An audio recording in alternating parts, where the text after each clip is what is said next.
Hello everyone, welcome to my channel. I am Paneeksha Bhardwaj. तो आज के लेक्चर में हम क्लास 9 की एसएसटी के हिस्ट्री का chapter number 5 that is pastoralist in the modern world, ये इस चैप्टर का सेकेंड वीडियो रहेगा। चैप्टर लेंथी है तो इसका 4-5 पार्ट्स जो है इस चैप्टर के बन जाएंगे।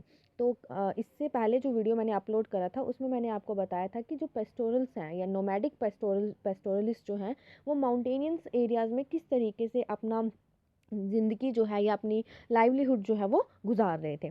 अब हम देखेंगे कि पेस्टोरल जो है वो प्लेट्यूज, प्लेन्स और डेजर्ट्स में किस तरीके से रह रहे हैं और किस तरीके से उनका फ्लॉक और या हर्ड जो है वो किस तरीके से वहाँ पे रहते हैं। तो चलिए स्टार्ट करते हैं। यहाँ बोला जा रहा है कि जितने भी पेस्टोरलिस्ट हैं, या आप ये बोल सकते हैं कि सभी के सभी पेस्टोरलिस्ट जो हैं वो सिर्फ माउंटेनियस एरियाज़ में नहीं रहते। आपको बहुत सारे पेस्टोरलिस्ट जो हैं वो प्लेट्यूज, प्लेन्स एंड डेजर्ट्स में भी देखने को मिलेंगे। यानी कि इंडिया के अंदर जितने भी डेजर्ट्स हैं, प्लेन एरियाज़ हैं, प्लेट्यूज वाले एरियाज़ हैं, वहाँ पे भी आपको पेस्टोरल कम्युनिटी जो है वो देखने को मिलेगी। महाराष्ट्र की एक बहुत ही इंपॉर्टेंट पेस्टोरल कम्युनिटी है जिनका नाम है ढांगर्स। तो 20th सेंचुरी के स्टार्टिंग में इनकी जो पॉपुलेशन थी, इनकी ढांगर्स की, इस रीजन महाराष्ट्र रीजन के अंदर वो एस्टिमेट की जाती है 4,67,000 के करीब थी।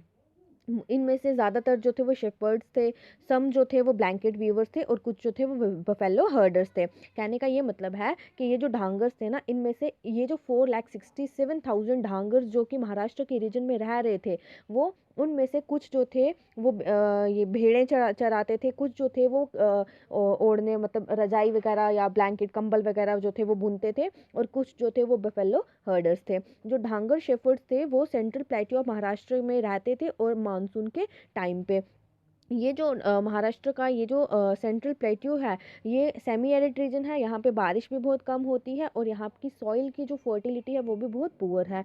और ये जो एरिया है मोस्टली थॉर्नी स्क्रब से कवर है। मतलब कह सकते हैं नोकीली या कांटेदार झाड़ियों से कवर है।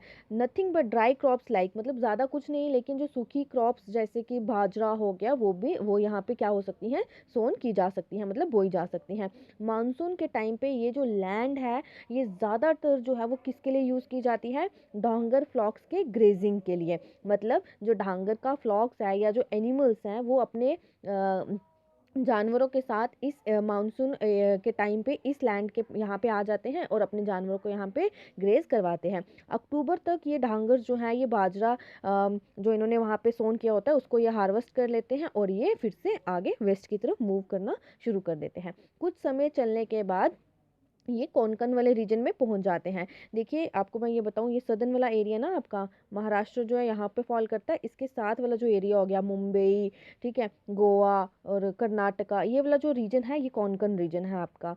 तो क्या बोला जा रहा है, कुछ समय चलने के बाद मतलब 1 महीना चलने तक ये लोग जो है वो कोंकण वाले एरिया में पहुंच जाते हैं। और यहाँ पे एग्रीकल्चर ट्रैक्ट जो है, यानी कि यहाँ की सॉइल बहुत अच्छी है और साथ ही साथ में यहाँ पे रेनफॉल भी बहुत अच्छा है और सॉइल भी यहाँ पे बहुत फर्टाइल है। और यहाँ पे शेफर्ड जो हैं वो क्या करते हैं, कोंकणी पीजेंट्स के द्वारा इनको वेलकम किया जाता है। मतलब जो कोंकणी पीजेंट जो हैं, जो यहाँ के पीजेंट्स हैं, किसान जो हैं, वो इन ट्राइब्स का क्या करते हैं, सॉरी, इस पेस्टोरल कम्युनिटी को वेलकम करते हैं।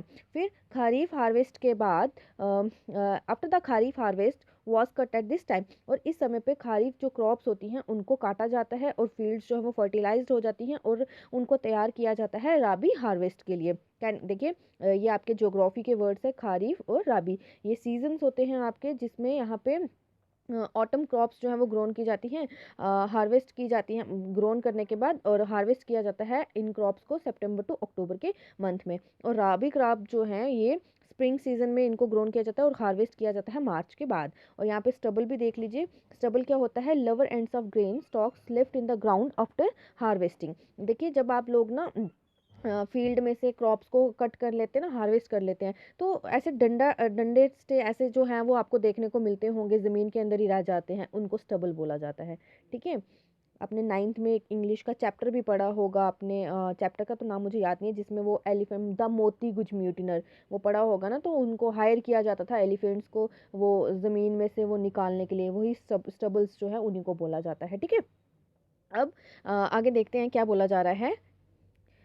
तो खरीफ हार्वेस्ट के बाद ये जो मतलब फसल काटने के बाद ये जो फील्ड्स हैं वो फर्टिलाइज हो जाती हैं और उनको तैयार किया जाता है राबी की क्रॉप्स ग्रोन करने के लिए और उनकी हार्वेस्टिंग के लिए।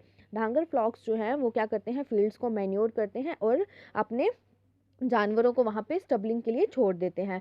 मतलब स्टबलिंग स्टबलिंग यहाँ पे कहने का ये मतलब है कि जब वहाँ पे क्रॉप्स वगैरह की हार्वेस्टिंग हो जाती है ना, फिर वो जो लेफ्ट ओवर वहाँ पे जो सामान स्टबल्स बच जाते हैं ना, तो उन स्टबल्स को ढांगर के फ्लॉक्स जो हैं, एनिमल्स जो हैं वो क्या करते हैं, उनको खाते हैं। कोंकणी पीजेंट्स जो हैं वो उनको बहुत सारा राइस जो है वो सप्लाई करते हैं और शेफर्ड जो हैं वो क्या करते हैं, उन ग्रेन्स को लेके वापस अपने रास्ते पे चले जाते हैं, मतलब जहाँ से वो आए होते हैं प्लेट्यू में। इसके साथ साथ जैसे ही मानसून की मतलब बहुत बारिश वगैरह शुरू हो जाती है तो डांगर जो है वो कोंकण रीजन छोड़ देते हैं और कोस्टल एरियाज़ की तरफ चले जाते हैं अपने फ्लॉक्स के साथ। और फिर से जब बारिश वगैरह ख़त्म हो जाती है और ये वापस अपने जहाँ पे ये रह रहे होते हैं ड्राई प्लेट्यू वाले एरिया में, वहाँ पे ये रिटर्न कर देते हैं। शीप्स जो है वो वेट मानसून कंडीशंस को टॉलरेट नहीं कर सकती, दैट्स वाई ये लोग क्या करते हैं, वहाँ पे नहीं रहते हैं जहाँ पे बहुत ज़्यादा बारिश हो रही होती है। तो यहाँ पे आपको फिगर ये जो दिखाई हुई है ये राइका कैमल्स की है, जो कि थार डेजर्ट में, वेस्टर्न थार डेजर्ट जो कि वेस्टर्न राजस्थान में वहाँ पे ग्रेज कर रहे हैं। कैमल्स जो हैं वो ड्राई और थॉर्नी बुशेस वाले एरिया में क्या करते हैं, सर्वाइव करते हैं और आपको वहाँ पे कैमल्स ही देखने को मिलेंगे, ठीक है, थर्ड डेजर्ट वाले रीजन में। But to get enough feed they have to graze over a very extensive area. तो आपने आपको मतलब खाना वगैरह खिला कर या अपने आप को फीड करने के लिए ये लोग जो है बहुत सारे एरियाज में मूव भी करते रहते हैं। अभी हमने कर्नाटका और सॉरी अभी हमने महाराष्ट्र के बारे में पढ़ा, अब हम कर्नाटका एंड आंध्र प्रदेश के बारे में देखेंगे। तो कर्नाटका और आंध्र प्रदेश में ड्राई सेंटर प्लेट्यू जो है, जहाँ पे स्टोन और ग्रास से जो कवर होता है, वहाँ पे कैटल गोट शिप हर्डर्स जो हैं वो रहते हैं। और यहाँ पे जो पेस्टोरल कम्युनिटी रहती है वो है गोलाज, ठीक है। वो क्या करते हैं, कैटल्स को क्या करते हैं, रेयर करते हैं। कुरुमूज और कुरुबाज जो है यहाँ पे शीप और गोट्स को क्या करते हैं, रेयर करते हैं, पालते हैं और वहाँ यहाँ पे वो वोवन ब्लैंकेट्स को सोल करते हैं, मतलब जो ब्लैंकेट्स इन्होंने बनाई होती हैं उनको बेचते हैं। ये लोग जो हैं वुड्स के पास रहते हैं, दैट मीन्स कि ये लोग फॉरेस्ट एरियाज के पास रहते हैं। स्मॉल पैचेस ऑफ लैंड को ये कल्टीवेट भी करते हैं और अलग अलग तरह के ट्रेड्स जो हैं वो करते हैं और अपने जानवरों को ये उनकी देखभाल करते हैं, ठीक है। यहाँ पे पेटी ट्रेड्स लिखा हुआ है, मतलब जो भी सामान इनको, जो भी प्रोडक्ट्स इनको इनके हर्ड से मिलता है, इनके जानवरों के झुंड से मिलता है, उसको ये जाके क्या करते हैं, उसके साथ व्यापार करते हैं। तो माउंटेनियन पेस्टोरलिस्ट की तरह ये लोग जो हैं जैसे माउंटेनियन पेस्टोरलिस्ट जो थे ना, वो क्या करते थे, जब बर्फ़ वगैरह पड़ती थी तो वो लो रीजन्स में आ जाते थे, और फिर से जब वो बर्फ़ वगैरह हटती थी तो वो फिर से टॉप रीजन पे चले जाते थे उनकी तरह। बल्कि ये जो कम्युनिटी थी या ये जो पेस्टोरल कम्युनिटी थी, ये लोग उनकी तरह नहीं करते हैं। ये लोग जो थे, ये सीजनल रिदम्स जो थे उसको डिफाइन, कहने का ये मतलब है कि ये जो मूवमेंट करते थे ना, ये ठंड की वजह से नहीं करते थे, बल्कि ये लोग जो थे, ये मूवमेंट जो थे, ये मॉनसून और ड्राई सीजन के अल्टरनेशन पे करते थे। जब बारिश वगैरह होती थी तो तब ये लोग दूसरी जगह पे चले जाते थे और जब फिर से बारिश रुकती थी तो ये लोग ड्राई एरियाज में चले जाते थे।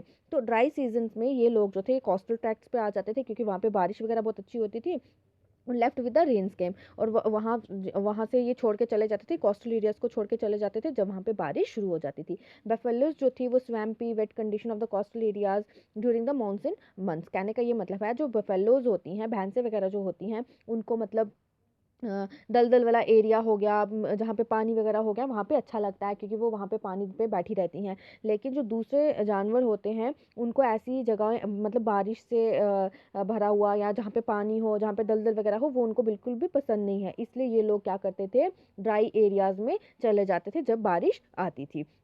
आगे क्या बोला जा रहा है, बंजारास जो है ये अनदर वेल नोन ग्रुप है ग्रेजर्स का, या आप कह सकते हैं पेस्टोरल कम्युनिटीज़ हैं। ये लोग जो हैं उत्तर प्रदेश, पंजाब, राजस्थान, मध्य प्रदेश, महाराष्ट्र में आपको देखने को मिलेंगे। और ये लोग जो है ये गुड पेस्टोरल लैंड को की तलाश में रहते हैं ताकि इनके कैटल्स जो हैं वो अच्छे से ग्रेज कर सकें। और इस चीज़ के लिए ये लोग जो हैं लॉन्ग डिस्टेंस को कवर करते हैं। फिर उसके बाद plough cattles and other goods to villagers in exchange of grain and fodder, और ये अपने मतलब हर्ड्स का या कैटल्स का सामान जो है, प्रोडक्ट्स जो है वो विलेजर्स को बेचते हैं और उनसे ग्रेन और फॉडर जो है वो क्या करते हैं, खरीदते हैं। उसके बाद आगे क्या बोला जा रहा है, देखिए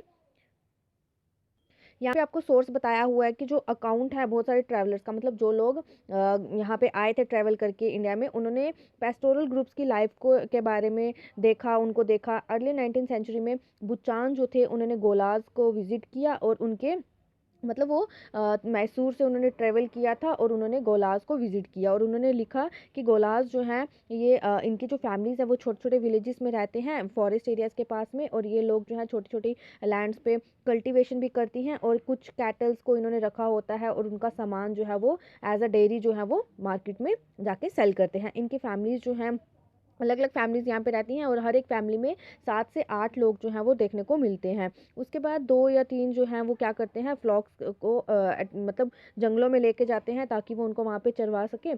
कुछ जो है वो कल्टीवेट करते हैं फील्ड्स को और कुछ जो है वो क्या करते हैं, वुड्स को इकट्ठा करते हैं ताकि वो जंगल में मतलब अपने घरों में आग वगैरह जला के खाना वगैरह बना सकें। मतलब इनकी लाइफ हिस्ट्री के बारे में उन्होंने बताया। फिर हमारे पास आ जाता है डेजर्ट एरिया जो कि राजस्थान का है, जहाँ पे राइकाज जो है पेस्टोरल कम्युनिटी वो रहती है। रेनफॉल जो है इस सीजन में बहुत ही कम देखने को मिलती है और कभी कभार ही देखने को मिलती है। तो कल्टीवेटेड लैंड पे हार्वेस्ट जो है वो क्या करती है, उनकी मतलब जो कल्टीवेशन है, क्रॉप्स जो है वो फ्लक्चुएट करती रहती है हर साल पे। बारिश होगी तो अच्छी हो जाएगी, बारिश नहीं होगी तो वो प्रोडक्शन भी कम होती है। Over vast stretches no crop could be grown, मतलब ज़्यादातर यही देखा गया कि वहाँ पे किसी भी तरह की क्रॉप जो है वो ग्रोन नहीं हो सकती। सो राइकास जो है वो क्या करते हैं, कल्टीवेशन को के साथ कंबाइनिंग करके पेस्टोरोल करते हैं, मतलब एक जगह से दूसरी जगह पे मूव करते हैं ताकि वो कल्टीवेशन भी कर सके और अपने जानवरों को फीड भी करवा सके। मानसून के टाइम पे राइकास जो है बरमार के, जैसलमेर, जोधपुर, बीकानेर के, ये लोग अपने घरों में ही रहते हैं जब बारिश वगैरह हो रही होती है, और क्योंकि वहाँ पे इनको लैंड जो है वो अवेलेबल हो जाती है इनके हर्ड्स के लिए। लेकिन अक्टूबर में ये लोग जो हैं वो dry, when these grazing grounds were dry and exhausted, जब इनके जो लैंड होती है या पेस्टल लैंड जो होती है वो ड्राई हो जाती है और ख़त्म, मतलब वहाँ पे घास वगैरह ख़त्म हो जाता है, तो ये लोग जो है दूसरी जगह पे चले जाते हैं जहाँ पे लैंड जो है वो ग्रीन लैंड मिले इनको और साथ ही साथ में पानी भी अवेलेबल हो। और फिर से ये लोग जब मानसून शुरू होता है तो ये वापस अपने घरों पे आ जाते हैं। एक ग्रुप जो है राइकास का, जिसको मारू राइकास के नाम से जाना जाता है, जो लोग क्या करते हैं, कैमल्स को हर्ड करते हैं और दूसरे जानवरों को जैसे शीप गोट हो गया, इनको भी क्या करते हैं, पालते पोसते हैं। Camel herder in his settlement, this is on the Thar desert near Jaisalmer in Rajasthan. The camel herders of the region are Maru Raikas and their settlement is called a dhandi. तो जो लोग, ये देखिए, ये जैसलमेर के रहने वाले आपके मारू राइकाज हैं, जो कि एक झोपड़े पे, झोपड़ा नहीं कह सकते इनको, ढांडी में ये लोग क्या करते हैं, रहते हैं। तो आगे देखते हैं यहाँ पे क्या बताया जा रहा है। कैमल फेयर हो रहा है वेस्टर्न राजस्थान के बलोत्रा इलाके में। एक्चुअली यहाँ पे ना क्या होता है, बहुत सारे कैमल्स को लेके आते हैं तो उसको क्या करते हैं, सेल करते हैं मार्केट में, ठीक है, खरीदते हैं, कुछ खरीदते हैं और कुछ बेचते हैं उनको।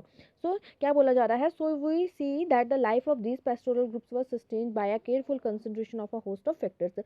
तो हमने ये जितने भी अभी पेस्टोरल ग्रुप्स के बारे में पढ़ा, तो हमने ये देखा कि इनकी लाइफ जो है वो बहुत सारे फैक्टर्स के ऊपर डिपेंड करती है।